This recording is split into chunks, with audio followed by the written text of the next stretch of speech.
Hey guys,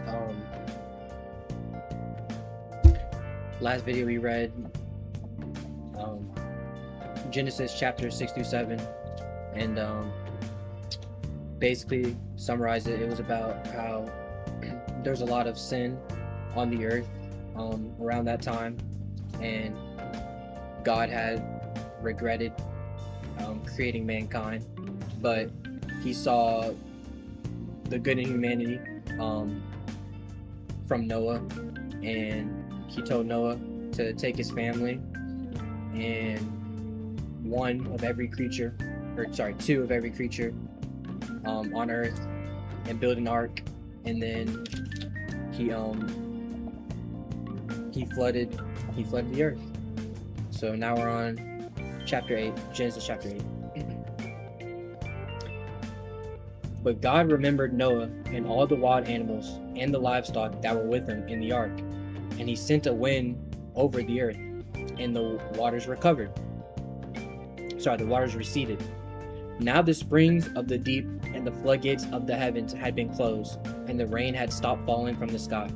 The water receded steadily from the earth. At the end of the 150 days, the water had gone down. And on the 17th day of the 17th day of the 7th month, the ark came to rest on the mountains of Ararat. The waters continued to recede until the 10th month, and on the first day of the 10th month, the tops of the mountains became visible. After 40 days, Noah opened a window he had made in the ark and sent out a raven, and it kept flying back and forth until the water had dried up from the earth. Then he sent out a dove to see if the water had receded from the surface of the ground. But the dove could find nowhere to perch because there was water in all the surface of the earth. So it returned to Noah in the ark. He reached out his hand and took the dove and brought it back to himself in the ark. He waited 7 more days and again sent out the dove from the ark. When the dove returned to him in the evening, there in his beak was a freshly plucked olive leaf. Then Noah knew that the water had receded from the earth. He waited 7 more days and sent the dove out again, but this time it did not return to him. By the first day of the first month of Noah's 601st year, the water had dried up from the earth. Noah then removed the covering from the ark and saw that the surface of the ground was dry. By the 27th day of the 2nd month, the earth was completely dry. Then God said to Noah, "Come out of the ark, you and your wife and your sons and their wives. Bring out every kind of living creature that is with you, the birds, the animals, and all the creatures that move along the ground, so that they can multiply on the earth and be fruitful and increase in number on it." So Noah came out together with his sons and his wives and his sons' wives, and his wife and his sons' wives, all the animals and all the creatures that move along the ground, and all the birds, everything that moves on the land, came out of the ark, one kind after another. Then Noah built an altar to the Lord, and taking some of all the clean animals and clean birds, he sacrificed burnt offerings on it. The Lord smelled the pleasing aroma and said in his heart, "Never again will I curse the ground because of humans,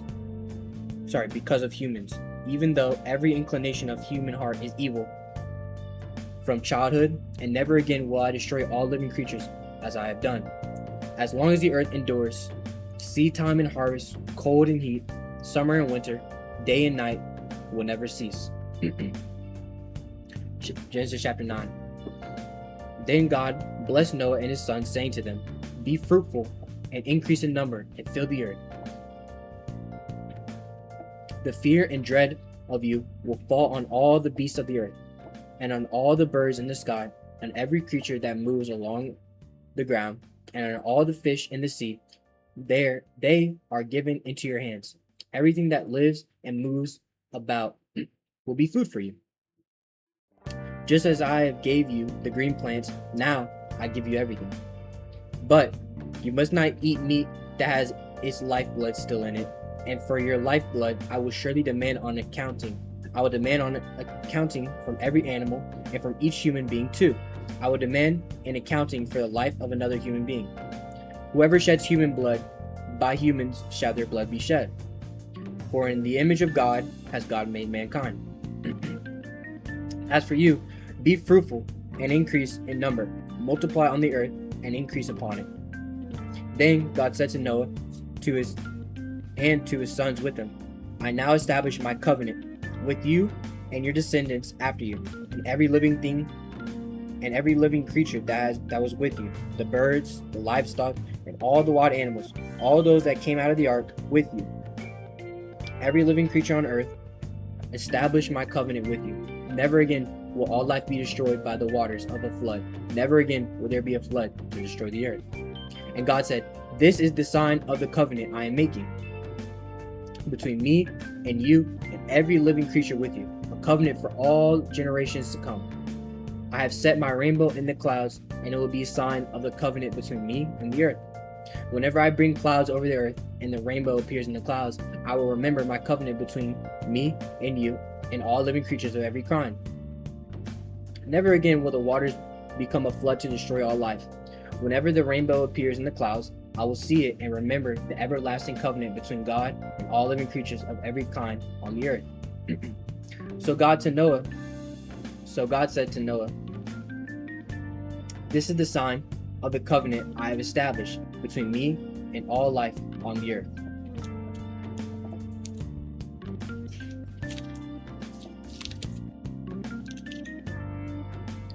The sons of Noah who came out of the ark were Shem, Ham, and Japheth.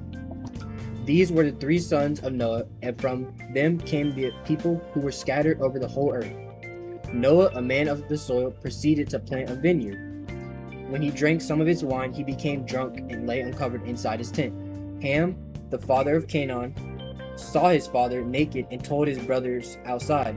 But Shem and Japheth took a garment and laid it across their shoulders. Then they walked in backward and covered their father's naked body. Their faces were turned the other way so that they would not see their father naked. When Noah awoke from his wine and found out what his youngest son had done to him, he said, Cursed be Canaan, the lowest of slaves will he be to his brothers. He also said, Praise be to the Lord, the God of Shem. May Canaan be the slave of Shem. May God extend Japheth's territory. May Japheth live in the tents of Shem, and may Canaan be the slave of Japheth. After the flood, Noah lived 350 years. Noah lived a total of 950 years, and then he died. I just want to say,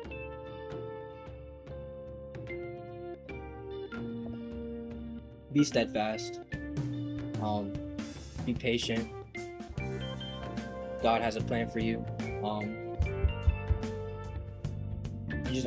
Just pray. Just always pray. Always talk to God, because He's always there for you. He's always with you, and I know that's kind of not a lot of advice to tell, but it really is that simple, you know. He's always there, man, and